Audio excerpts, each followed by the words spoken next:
esta misa por todos los fieles difuntos, en particular aquellos por los cuales se ha querido pedir, anotando las intenciones, con los misioneros. Como decíamos, dar la misa,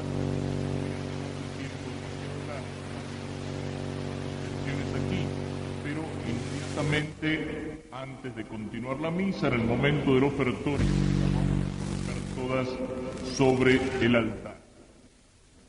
El rezar por los difuntos va a pensar en dos cosas. Durante estos días de la misión hemos venido pensando en una visión cristiana de nuestra vida para tratar de vivir más en serio como cristianos. Tenemos que también que pensar en una visión cristiana de la muerte y en nuestra relación con los difuntos. En primer lugar, pensemos en la realidad. Jesús habla de esto en el Evangelio con una parábola, con una comparación. Dice que había un hombre que se había hecho rico porque le había ido muy bien con una cosecha. En fin, esas son cosas que pasaban en los tiempos de Cristo, ¿no es cierto? Actualmente resulta difícil hacerse rico con una cosecha. Para hacerse rico hay que ser especulador, intermediario, financista, en fin, por cualquier camino menos por el camino del trabajo. Pero bueno, parece que en aquel tiempo la cosa andaba mejor y este hombre había tenido una cosecha muy buena y estaba lleno de plata, y entonces estaba pensando y haciendo planes para el futuro. Y decía, voy a agrandar los graneros, voy a hacer unos galpones más grandes, y entonces podré vivir tranquilo y darme la buena vida por muchos años.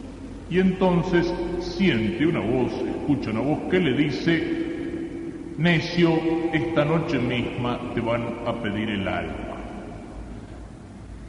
No nos gusta a veces pensar en estas cosas. Hay una ceremonia en la liturgia de la Iglesia con la cual se empieza el tiempo de la Cuaresma, el tiempo de penitencia y de conversión que nos prepara para vivir en la Semana Santa la muerte y la resurrección de Cristo. Y esa ceremonia se realiza el miércoles de ceniza. El miércoles de ceniza es el día en que ha terminado, o el día en que debería terminar, el carnaval. Y en ese día uno viene a la iglesia, se acerca en procesión como para comulgar al altar, y el sacerdote le hace una cruz con ceniza en la frente y le dice, acuérdate de que vienes del polvo, de que has sido hecho por Dios del polvo de la tierra y que un día te vas a convertir en polvo. Venimos de la tierra y volvemos a la tierra. Y al hombre de hoy no le gusta que le digan eso. No le gusta que le hagan acordar de la muerte. Sale del carnaval, es decir, de la farra, de la diversión, de la vida alegre, y entonces viene la iglesia y le hace una cruz en la frente y le dice, acordate que te tenés que morir. Y entonces dice, la iglesia es triste, la religión es una cosa amarga. ¿Para qué nos hace pensar en eso? ¿Para qué amargarnos la vida? Claro, preferiríamos que la vida fuera un puro carnaval. Preferiríamos vivir para divertirnos, preferiríamos vivir disfrazados, mostrando no la cara sino la facha, la careta. Preferiríamos que la vida fuera un baile, una diversión, que no hubiera responsabilidad, que fuera un carnaval continuado.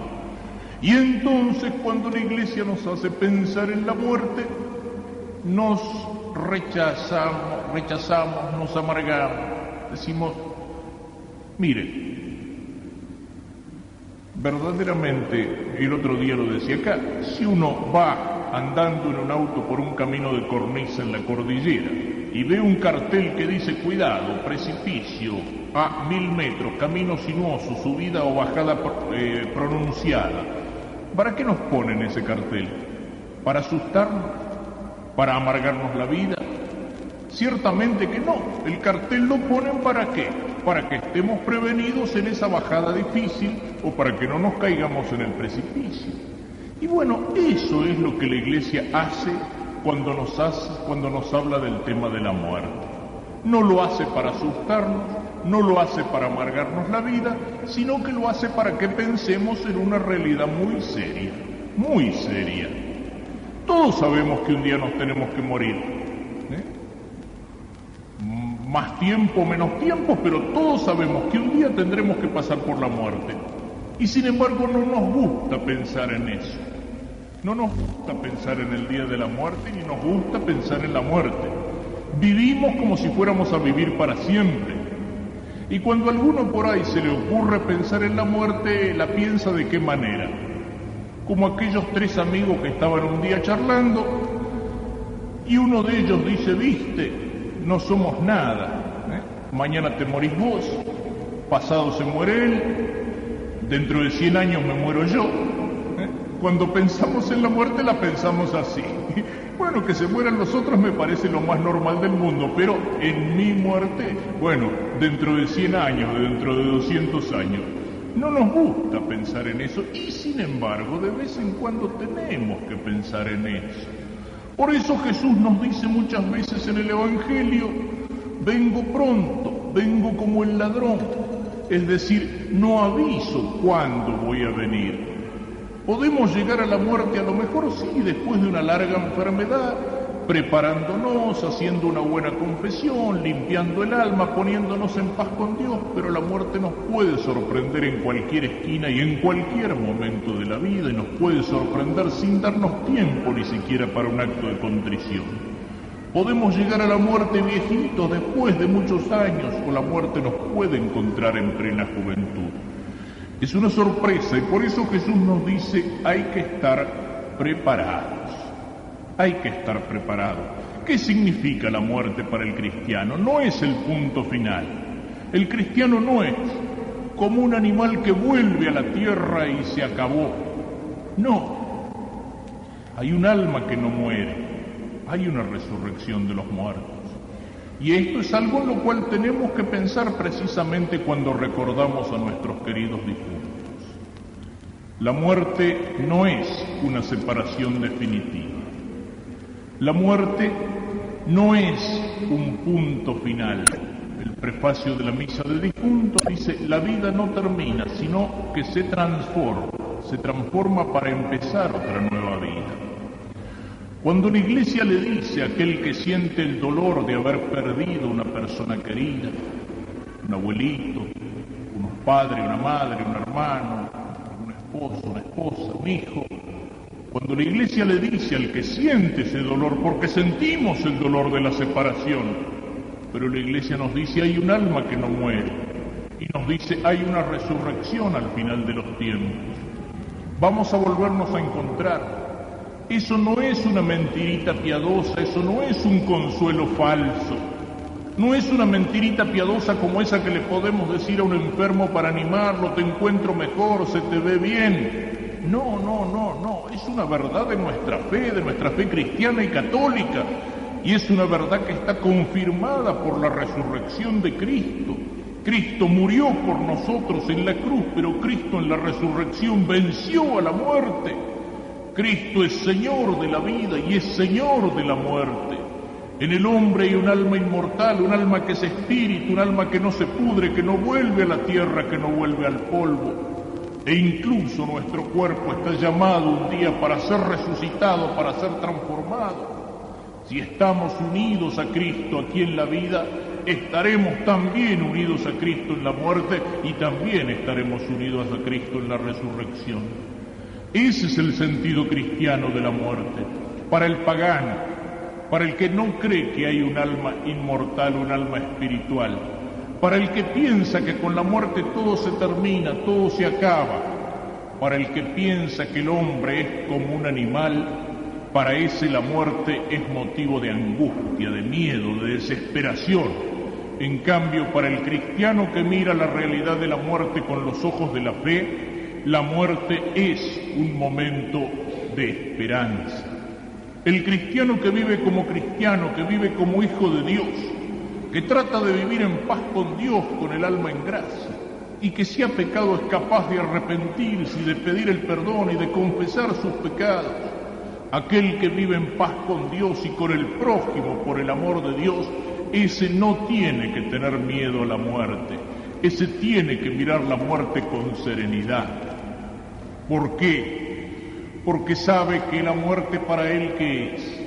Es un encuentro con Cristo. Es cierto, es un encuentro con Cristo como juez, y Cristo nos va a pedir cuentas de cómo hemos vivido aquí en la tierra, de cómo hemos usado todos los dones y todas las cualidades que Dios nos dio aquí en la tierra. Pero ¿quién puede tener miedo de un juez si uno sabe que ese juez es bueno y es sabio y es misericordioso? El delincuente, el que no tiene la conciencia tranquila, el que no tiene la conciencia en paz, el que vive con el alma manchada por el pecado, ese es el que tiene que tener miedo de la muerte. Para el que vive con la conciencia en paz, con el alma en gracia, con el alma sin pecado, la muerte es el encuentro con Jesús que nos abre las puertas del cielo. Esta tiene que ser la visión del cristiano. Porque a veces nos llamamos cristianos, pero vivimos y pensamos como si fuéramos paganos, como si Dios no existiera, como si la muerte fuera un punto final. En cambio, si miramos la vida iluminada con las palabras del Evangelio, ni siquiera la muerte, con todo lo que puede tener de doloroso, de separación, de ruptura, ni siquiera la muerte nos puede llevar al temor, al miedo, a la angustia, a la desesperación, porque sabemos que nos abre las puertas de una vida mejor. A lo que sí tiene que tenerle miedo el cristiano no es entonces a la muerte, es al pecado, es a que la muerte no nos agarre preparado, a que la muerte nos encuentre en cualquier momento con el alma manchada por el pecado, porque entonces sí, eso es la muerte, lo que llama el Apocalipsis la muerte segunda, y eso es peor que la muerte, eso es la separación de Dios para siempre, eso es la condenación, eso es el infierno. A eso es a lo que le tenemos que tener miedo, no a la muerte, al pecado, a que el momento de la muerte no nos encuentre preparados.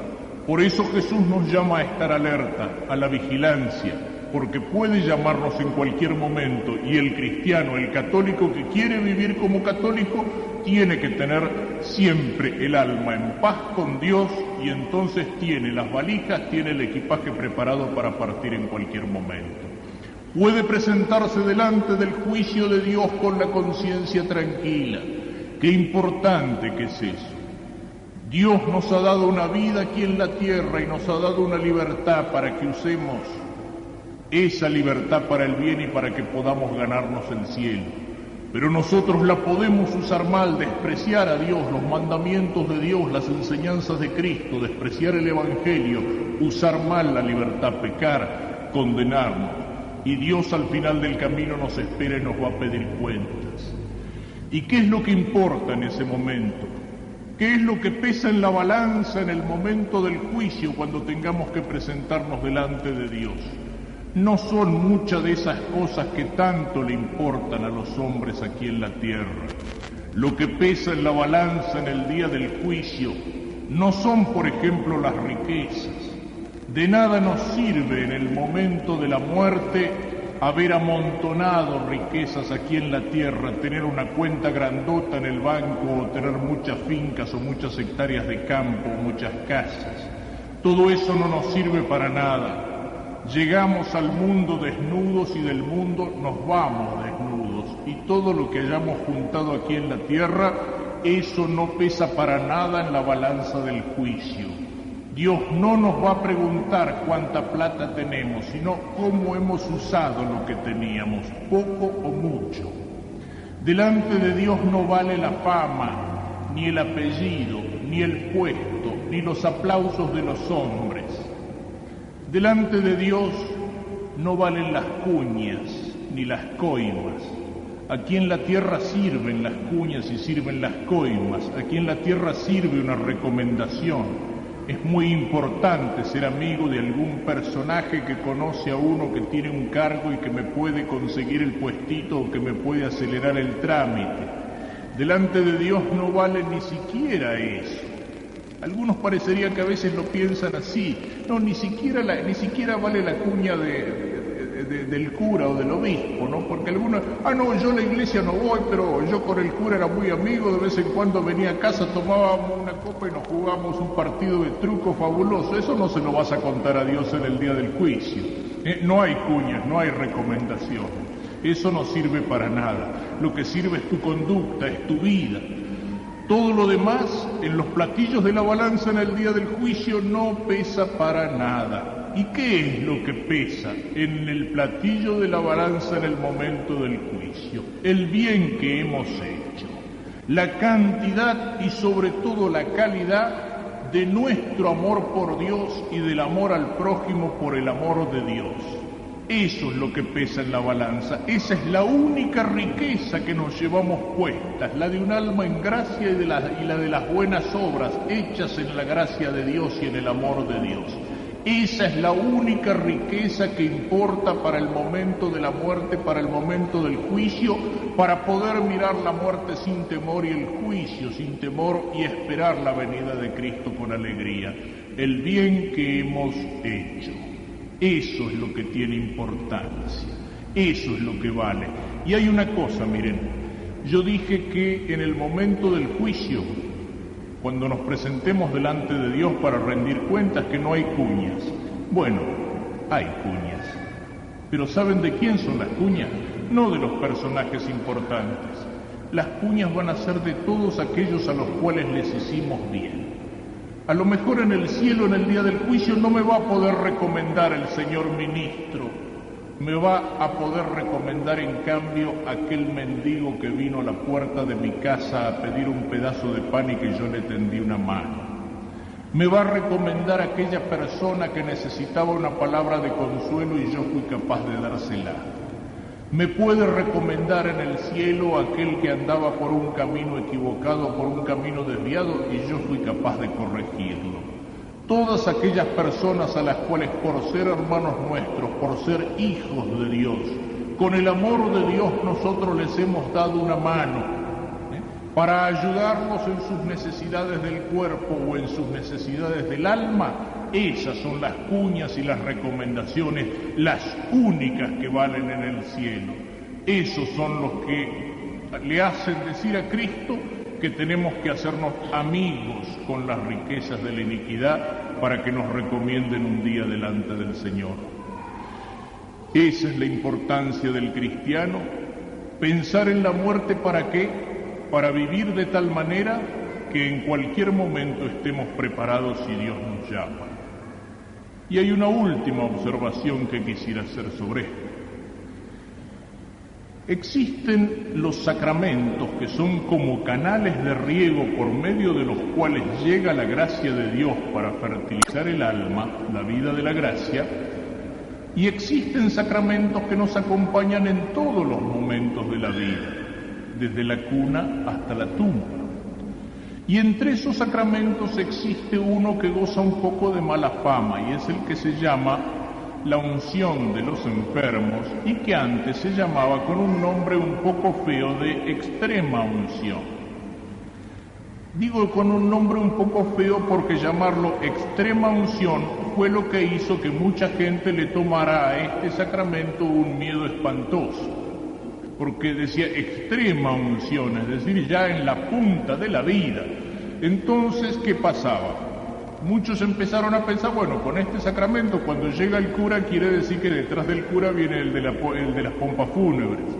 O sea, el cura es el que prepara la entrada para el de las pompas fúnebres y el que me despacha para el otro lado. Por eso el nombre de este sacramento se cambió, pero se cambió para darle el sentido verdadero que tiene. Lo que dice en la Escritura: si alguno está enfermo, que llame a los presbíteros, a los sacerdotes, y estos le impondrán las manos y los ungirán con el óleo, y la oración de la fe curará al enfermo, y si tiene pecados le serán perdonados. Es decir, es un sacramento que sirve para bien del cuerpo, si Dios así lo quiere, y para bien del alma, sobre todo porque perdona los pecados. Es un sacramento que para administrarlo hace falta que haya una enfermedad, pero no es necesario que una persona esté en las últimas, en la agonía, para administrar ese sacramento. Y si Dios quiere, cuando ese sacramento se administra a un enfermo, puede obrar el sacramento la salud del cuerpo. Y si no es esa la voluntad de Dios, obra la salud más importante, que es la salud del alma. Esto es importante saberlo, porque es importante perderle el miedo a este sacramento, que es la gracia de Dios para el momento en que el cristiano está enfermo y también para el momento en que el cristiano tiene que mirar a la muerte. Pero así como no hay que mirar a la muerte con temor, tampoco hay que mirar a este sacramento con miedo. No hay que tener miedo de llamar al sacerdote. Qué cosa terrible que es, y a veces pasa incluso en familias cristianas. No hay que llamar al cura para que no se asuste. Y esperan hasta el último momento, y hasta después del último momento, y cuando vienen a buscar el sacerdote ya es demasiado tarde. Vienen a buscarlo para que vaya a echar agua bendita sobre un cadáver. Antes tendrían que haberlo buscado. Miren, yo les puedo decir una cosa, y se la puede decir cualquier sacerdote al que le pregunten.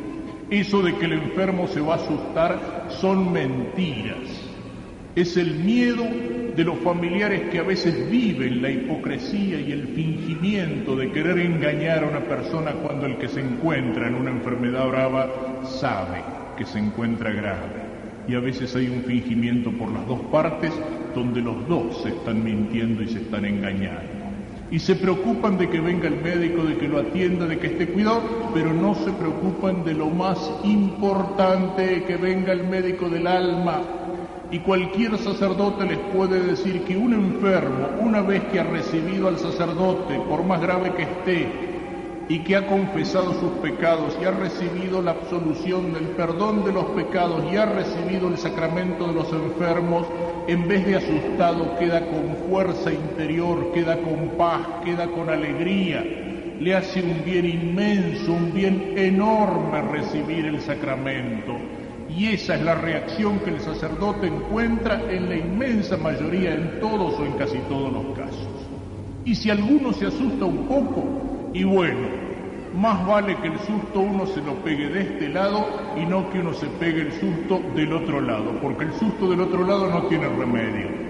Seamos claros en esto, pensemos y miremos las cosas con ojos de cristianos y no con ojos de paganos. Y hay una última cosa que quisiera decir, ahora sí. Decíamos que vamos a pensar en el tema de la muerte, lo hemos hecho. Vamos a pensar también en la relación con nuestros difuntos.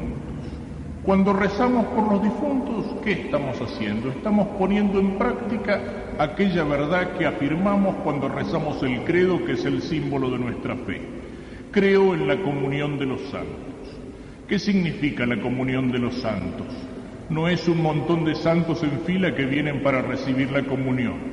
La comunión de los santos significa la comunicación entre los santos. ¿Y quiénes son los santos? Los santos son todos los que viven en la gracia de Dios.